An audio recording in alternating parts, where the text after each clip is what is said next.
to žiadal, tak to aj dostal. Ale hovorím, spracoval, nakoľko to bolo veľkého rozsahu a nebolo to v našich technických možnostiach spracovať, tak sme to dali spracovať firme. Už môžem k tomu povedať, aká je pravda, že som si požiadal, mám slovo? No hej. Môžem to Áno, môžeš. Že požiadal som si na základe infozákona, nakoľko obec neviem z akých dôvodov nezverejňuje tieto audio-video nahrávky a bolo mi dodané teda video. Pravdepodobne zase budú technické problémy, ako by povedala pani Zostupali, že nastali technické problémy. Chyba tam, neviem, to najdôležitejšie, keď sa schvaľovali uznesenia ohľadom zastavenia zámeru logistického centra, čiže zajtra vám pošlem ďalšiu žiadosť a požiadam vás teda nie na kľúč, ale na ulož.sk, aby to bolo normálne sledovateľné, lebo to, čo mi obec dodala, je nepublikovateľné. Takže to je asi toľko všetko. Ten záznam je nekvalitný, je nepoužiteľný. A zase vytiahne z obce 90 €, lebo tá prvá nahrávka bola spracovaná firmou za 90 €. No tá faktúra je na zverejnená. Pošlite si žiadosť, tak vám ju vybavím v rámci zákona. No, tak ja sa opäť teda mám iba dotaz, že není to násilie, je to na zaplakanie, lebo tu nám vám rozpráva, poslanci vám rozprávajú, čo robíte zlé, kritizujú vás, ale teda vecne si myslím, ale od vás není počuť žiadna tá sebareflexia. Áno, prepáčte, posral som to, skúsim to urobiť na budúce inak, alebo ja neviem. Áno, keď sa nič nerobí, sa nič nepokazí, to je logické. Takže tým pádom vy už nerobíte. Ne, práve, že robím, ale netvrdím, že nerobím aj chyby, lebo kto nie neumielný. Ale tu nám ste ešte ani ju nepriznal, lebo keď vám niekto niečo povie, áno, dobre, ďakujem, hotovo. Nič, áno, urobil som chybu aj teraz. Pán Čermák, vy ste nepovedal áno, poslal som vám to zle, bolo to rozpíhané, spracované alebo niečo. Nie, my sa na to pozrieme a ale my sme nevedeli, že to bolo zle spracované. My sme nevedeli zmenšiť veľkosť tej obsiahleho zastupiteľstva, ktoré bolo neviem koľko hodnotné. Nevedeli sme tu zmenšiť tú veľkosť toho videa, aby sa to zmestilo na USB. Dobre, takže ešte sa sme to museli dať externej firme spracovať ani ten pán. teraz ma napadla jedna myšlienka, vás zastavím, mladá pani, že alebo čo ste. Tu nám muž robí video. Pán Smolák povie, nebol by problém, keby zavolal a povedal, potrebujeme to zmenšiť, skrátiť, alebo ja neviem čo, s tým urobil, lebo nerozumiem tomu a urobil by to zadarmo, ale nie za 90 €. Môže povedať mail a môžete nám to aj zverejňovať, lebo my to nevieme. Ďakujeme za pomoc. Ďakujem za pomoc. Aj dnešné?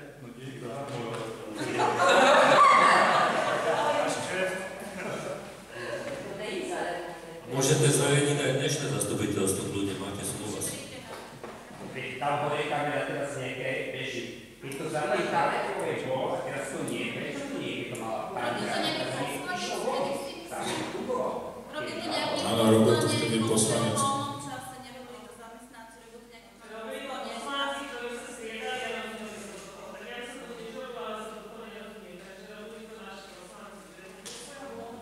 Áno, ktorí majú na to aj techniku. Ja mám iba takú technickú otázku, že prosím vás, ja si nepamätám, že za nejakých poslancov, to až teraz vnímam, to volebné obdobie, že poslanci nehlasujú. Ja si myslím, že buď som za, buď som proti, alebo sa zdržím, keď si, akože ja si nepamätám, že by som sa zdržala jedine v nejakej právnej otázke, že si nie som istá, či urobím dobré zle, tak vtedy sa ja zdržím napríklad, áno. Ale nechápem princípu poslanca, ktorý tu dojde, sadne si a nehlasuje. Takže buď som proti, alebo som za, alebo sa zdržím. Ale nechápem princíp, neprihlásim sa, nejsem. A sú poslanci, ktorí širokejšie rozprávajú. Marta, nehlasujeme napríklad za to, Je to zákonný postup, Marta. že nemali sme to na porade, lebo nebol som na porade, nedostal som zápisnicu alebo niečo, tak neviem, o čom sa jedná. To je dobré, že by napríklad nehlasuje poslanec, nech zoberie mikrofón a povie, v tomto prípade nehlasuje preto a preto. Veľmi dlho vyzerá, že dojdu poslanci, majú záujem, ale nehlasujem. Proste nehlasujem, ako preč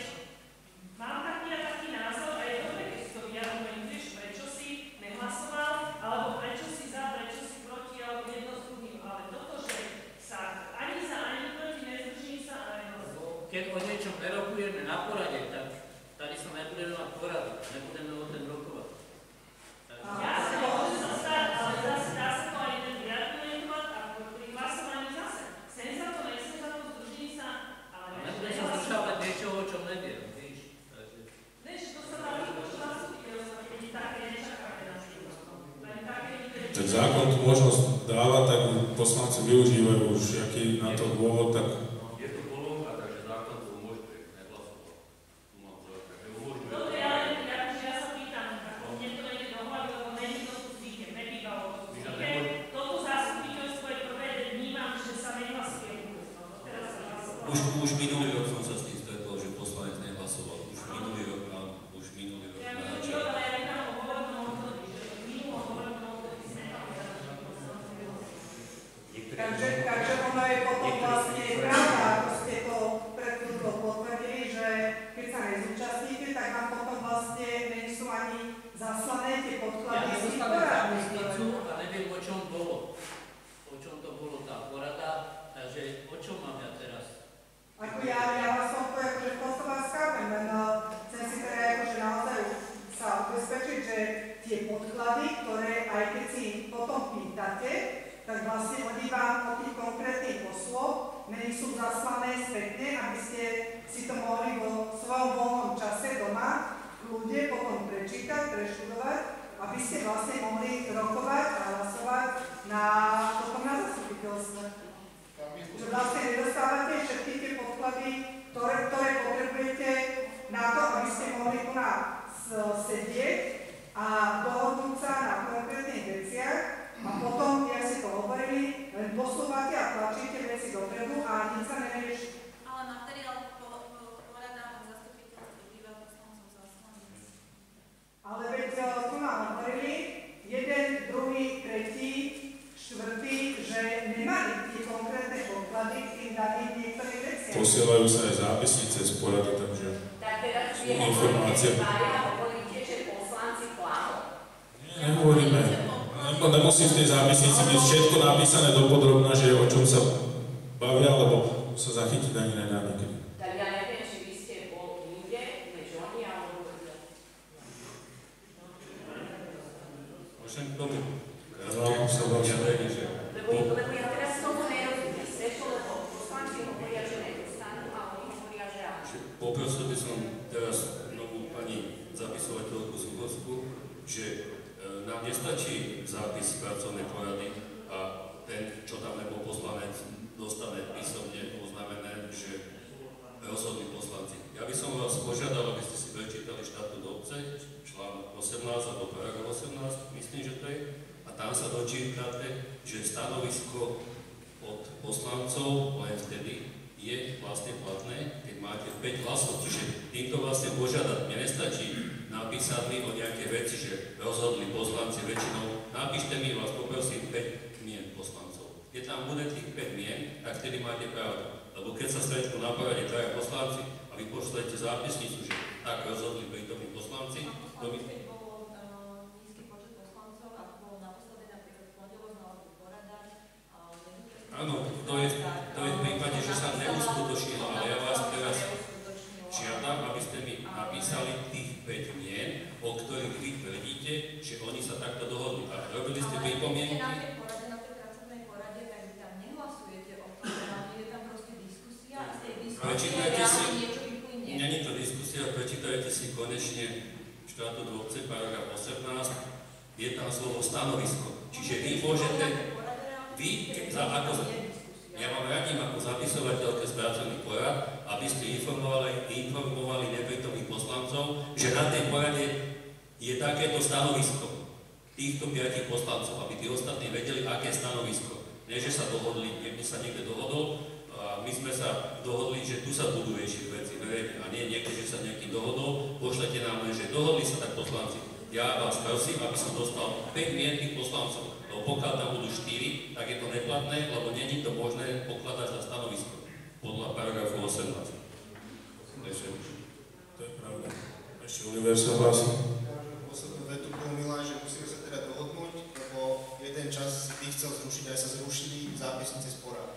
Bolo to na tvoj v podstate podnet, tak tak sa musí dohodnúť, že či teda ich chceš alebo ich nechceš a potom zvíjme. Normálne si vyvíjaš, že tých vôbec neviem, kedy som povedal, že zápisnice netreba, iba som povedal, ako to majú iné. Tu si napísal, myslím, že ne, že povedal. Zápisnice sú povinné, pokiaľ sú väčší verzi štatút obce. V štatúte obce máš napísané, že sa robí zápisnica, tam to máš jednoznačne napísané.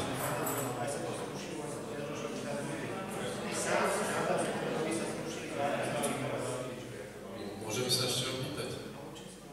No môžete. Škola, výberové konanie, ako dopadlo? Škola výberové konanie dopadlo tak, že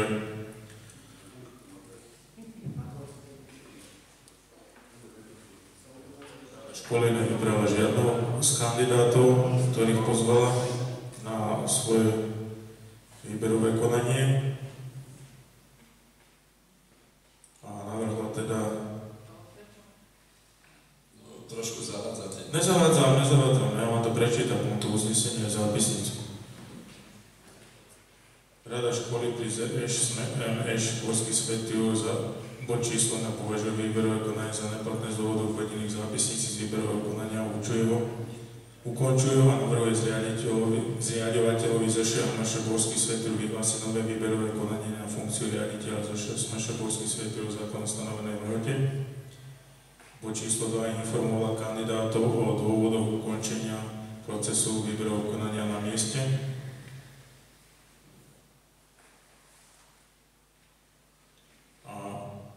V zápisnici sa píše obálky s prihláškou materiálne jednotlivých uchádzačov boli otvorené dňa 25.11.24 v kancelárii starostu Gorský Svätý Jur obecného úradu Gorský Svätý Jur Štepničky 690. Zápisnica z otvárania bola otvorí prílohu zápisnice. Prílohou tejto zápisnice je aj prezenčná listina uchádzačov, ktorí sa zúčastnili na výberovom konaní, prezenčná listina prítomných členov rady školy a delegovaných zástupcov zriaďovateľa, štátna školská inšpekcia a okresného úradu v sídle kraja s hlasovaním riadnym. Priebeh výberového konania rada školy sa uznesla nepokračovala v výberovom konaní z dôvodu ochrany práva potenciálnych uchádzačov, ktorí mohli byť uvedení do omylu kritérium o potrebe prvej atestácie a jej náhrady, ktoré uviedol zriaďovateľ vo vyhlásení výberového konania. Toto kritérium je nad rámec aktuálne platného zákona, čo považuje Rada školy za diskriminačné. Rada školy navrhla zriaďovateľovi vyhlásiť zákonom termíne nové výberové konanie v súlade s platnými právnymi predpismi. Takže zrušené to bolo preto, lebo... Zrušené to bolo preto, že sa v rámci toho výberového konania vyžadovala overená kópia dokladu o absolvovaní prvej atestácie alebo jej náhrady. Obidvaja kandidáti to podľa rady školy splnili, tak boli pozvaní na výberové konanie a na tom výberovom konaní sa rozhodli, že nevyberú ani jedného kandidáta, teda odporúčia vyhlásiť nové výberové konanie. No, tam ste uviedli, že tam to bolo vyhlásené za neplatné, to konanie. A jak mi z toho vychádza, tak si tam uviedli, zverejnili... No ale keď ste vyhlásil tú voľbu, tak ste tam museli niečo pokaziť, nie? V tom vyhlásení tej voľby.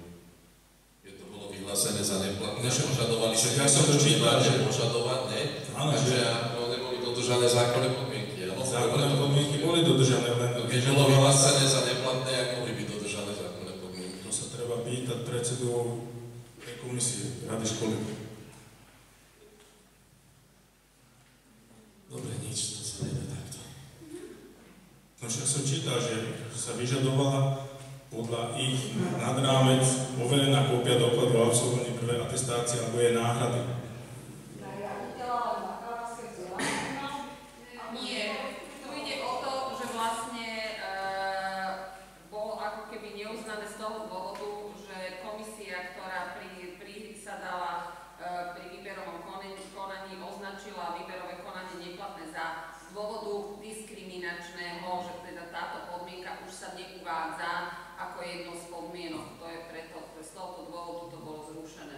Áno, uviedla pani z tej školskej inšpekcie, že v prípade, že by si čítal to výberové konanie nejaký uchádzač, ktorý by si prečítal, že potrebuje overenú kópiu dokladu o absolvovaní prvej atestácie, že by sa nemusel prihlásiť, ale tu sa píše, že aj jeho náhrady, takže bolo to v podstate... Takže odborníci to zrušili ako diskriminačné a tie podmienky ste vyhlasovali, áno? Áno, obec ich vyhlasoval, hej. Takže pochybil kto? Obec, všeobecný pojem. Takže štátny práv. Neviem, prečo by obec pochybila, ale... Teraz ste povedali, že obec to vyhlasovala. Však obec to vyhlasovala, hej, ale...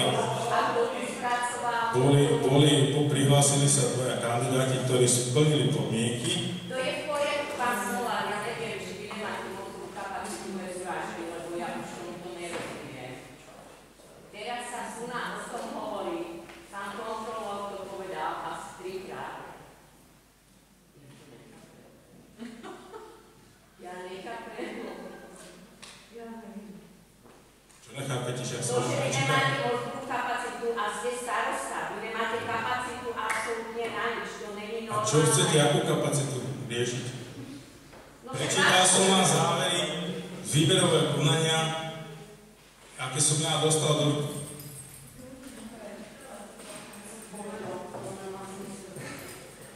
Dobre, ešte na záver. No a ešte na záver, iba sekundu. Ja by som sa chcela opýtať, či vy, jak starosta a vlastne aj poslanci, mám na vás jednu otázku, že jak to budete riešiť, lebo vy absolútne nefungujete jak celok. Ja neviem, že starosta, jaký má návrh, aby to nejako niekam spelo, a poslanci. Ja neviem, či vám sa zdá, že fungujete jak celok, alebo čo. Neviem. Ja to vidím, že poslanci vnímajú, že to je náhodno, neviem použiť normálne slovo, ale vy stále máte pocit, že to je dobré. Však to je fajn. Jak to bude na ďalší rok, na ten rok, neviem. Nemám ten pocit určite a budeme to na ďalšom nejakom pracovnom stretnutí poslancov riešiť. Ja to vy nemáte pocit, že to... Ja nemám pocit, že to je v poriadku.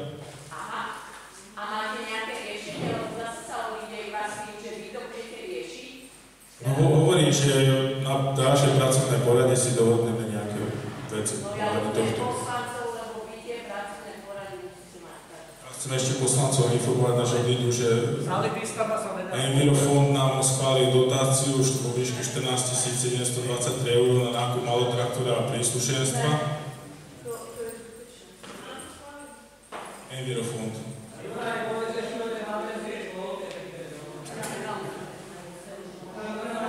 A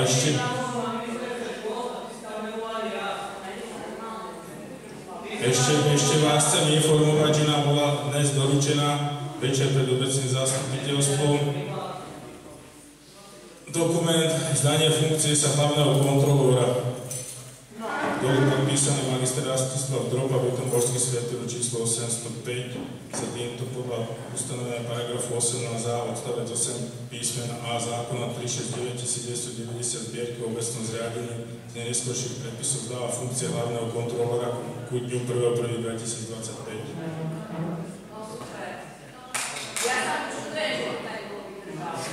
A ja sa sám seba čudujem, dôvody vám snad nemusím vysvetľovať, vidíte ich tu sami.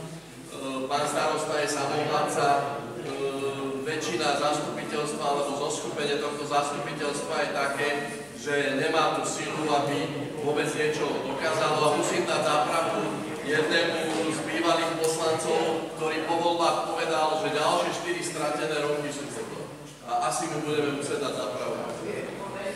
No a teraz, keď sú tieto informácie, tak aby sa poslanci neoplašili a nechceli niečo ukázať, tak aby nezmyselne nešli do toho projektu tej čističky a kanalizácie a tie peniaze nevynaložili na nejaký nezmyselný projekt. Bolo by to treba prehodnotiť buď vývozom tých žúb, alebo hľadať jedné alternatívy, lebo už to bude príšerne drahé a ťažko už s tým niečo ako...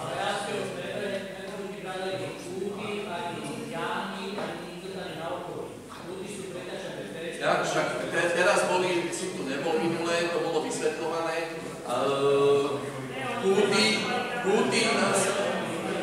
Ale kúty nám povedali, že sa to berú.